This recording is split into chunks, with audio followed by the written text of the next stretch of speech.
Knowledge about Islam کے معزز ناظرین السلام علیکم۔ ناظرین، یزید کون تھا؟ یزید کے 3 بڑے جرم کیا تھے؟ آل رسول کے قتل اور حضرت عالی مقام حضرت حسین رضی اللہ تعالی عنہ کے سر اقدس کی بے حرمتی کے بعد یزید کا انجام کیا ہوا تھا؟ یزید کی موت کے بارے میں تاریخ کیا کہتی ہے؟ موت کے وقت یزید کے بیٹے نے اس کی سلطنت لینے سے کیوں انکار کر دیا تھا، اور یزید کی قبر کہاں ہے؟ ناظرین، آج کی ویڈیو میں ہم آپ کو یہی سب کچھ بتانے والے ہیں، تو ویڈیو کو اینڈ تک اور لازمی غور سے ضرور سنیے گا۔ ناظرین، یزید ابن معاویہ بنو امیہ خاندان کا دوسرا خلیفہ تھا۔ حضرت امیر معاویہ کے بعد اس نے حکومت سنبھالی۔ یزید کی حکومت کے دوران دمشق حکومت کا دور خلافت تھا۔ حضرت امیر معاویہ بن ابو سفیان نے اپنے بیٹے یزید ابن معاویہ کو خلیفہ نامزد کر کے خلافت کے موروثی ہونے کا بیج بویا، کیونکہ پہلے کسی بھی اسلامی خلیفہ نے خلافت اپنی اولاد کے حوالے نہیں کی تھی۔ ناظرین، یزید ابن معاویہ کے بدترین اور سیاہ ترین واقعات میں سے ایک واقعہ کربلا ہے، جس کی وجہ سے وہ رہتی دنیا تک انتہائی نفرت انگیز شخصیت کے طور پر جانا گیا۔ ناظرین، یزید کا پہلا جرم واقعہ کربلا تھا، اور اس کے دور میں اس کے حکم پر کربلا میں نواسہ رسول جگر گوشہ بطول حضرت سیدنا حسین رضی اللہ تعالی عنہ ابن علی رضی اللہ تعالی عنہ شہید کیے گئے۔ حضرت حسین رضی اللہ تعالی عنہ کا سر اقدس یزید کے دربار میں لے جایا گیا، جبکہ روایات کے مطابق اسی نے ان کی شہادت کا حکم دیا تھا، اور عبداللہ ابن زیاد کو خصوصی طور پر یہ ذمہ داری دی۔ اور جب حضرت حسین رضی اللہ تعالی عنہ کا سر اقدس اس کے سامنے لایا گیا تو اس نے خوشی کا اظہار کیا، اور ان کے اہل خانہ کو قید میں ڈال دیا گیا۔ ناظرین، یزید کا دوسرا بڑا جرم خانہ خدا بیت اللہ شریف پر سنگ باری تھی۔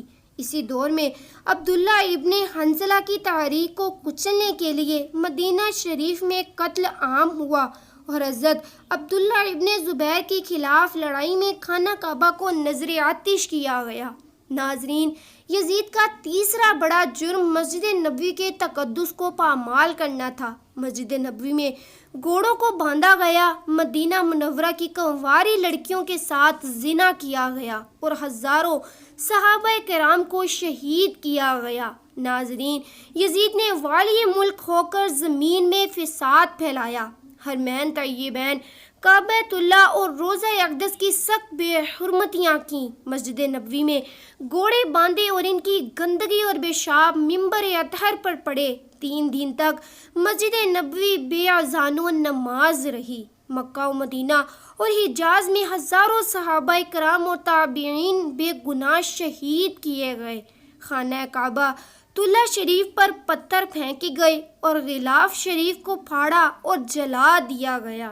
ناظرین، ملعون یزید کی موت ایک عبرتناک واقعہ ہے، اور تاریخ یزید کی موت کے بارے میں مختلف قیاس ارائیاں کرتی ہے۔ واقعہ کربلا کے کچھ دنوں بعد یزید ایک انتہائی موذی مرض میں مبتلا ہوا، جس کے باعث وہ ملعون پیٹ میں درد اور آنتوں کے زخم کی وجہ سے ایسے تڑپتا رہتا جیسے مچھلی پانی کے بغیر تڑپتی ہے۔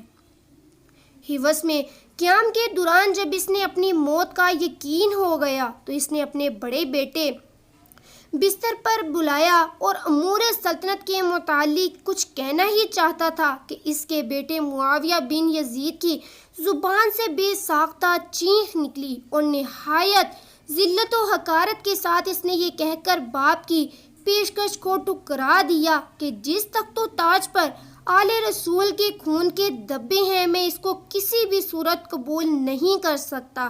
اللہ رب العزت مجھے ایسی منحوس خلافت کی حکومت سے محروم رکھے جس کی بنیاد رسول اللہ صلی اللہ علیہ وسلم کے نواسوں کے خون پر رکھی گئی ہے۔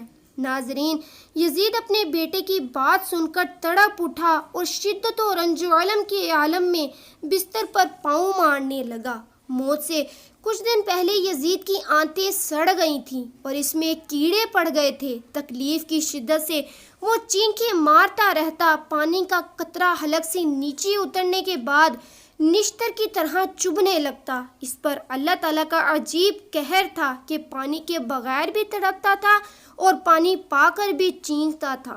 بالآخر اسی درد کی شدت سے تڑپ تڑپ اس کی موت واقع ہو گئی۔ یزید کی لاش میں ایسی ہولناک بدبو پیدا ہو گئی تھی کہ قریب جانا مشکل تھا، اور جیسے جیسے اس ملعون کو دفن کر دیا گیا، یزید کی موت کا واقعہ کتاب تاریخ کربلا کی صفحہ نمبر 345 پر موجود ہے۔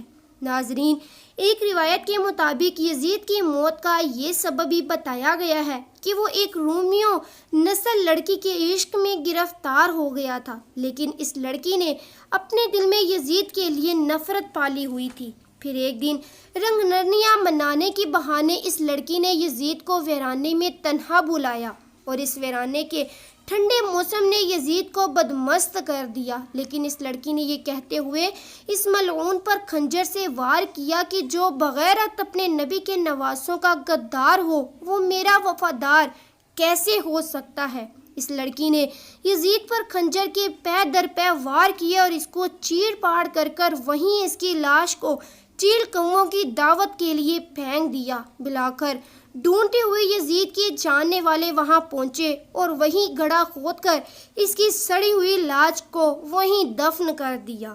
ناظرین، کتاب حضرت حسین کی کرامات کے صفحہ نمبر 47 پر ایک شامی شخص نے یزید کی موت کے بارے میں لکھا ہے کہ ایک دن یزید اپنے بندر کو خچر کی پشت پر بیٹھا کر اس کو دوڑایا اور خود بھی مستی اور بندہوشی کی حالت میں گھوڑے پر بیٹھ کر اس خچر کے پیچھے دوڑنا شروع کر دیا۔ اچانک زمین پر گرا، جس کی وجہ سے اس کی گردن ٹوٹ گئی، اور اس دن سے یزید ملعون کھڑا نہ ہو سکا، اور یوں اس ملعون کو اللہ تعالیٰ نے جہنم میں واصل کر کے عبرت کا نشان بنا دیا۔ ناظرین، یزید صرف 3 سال 6 ماہ تک تخت پر شرارت و خباثت کر کے 14 ربیع الاول 64 ہجری کو ملک شام کے شہر حمص میں 39 سال کی عمر میں مر گیا، اور اس ملعون کی قبر دمشق میں آج بھی نشان عبرت بنی ہوئی ہے۔ ناظرین، اسی امید کے ساتھ اجازت دیجیے کہ آج کی ویڈیو، آج کا واقعہ آپ کو پسند آیا ہوگا۔ آج کا واقعہ آپ کو پسند آیا ہو تو ویڈیو کو لائک اور کمنٹ باکس میں اپنی قیمتی رائے کا اظہار ضرور کیجیے گا، اور ہمارے چینل نالج اباؤٹ اسلام کو سبسکرائب کر دیجیے اور ساتھ ہی لگے بیل آئیکن کے بٹن کو بھی پریس کر دیجیے تاکہ ایسے انفارمیشن اور معلوماتی واقعات آپ کو بر وقت ملتے رہیں۔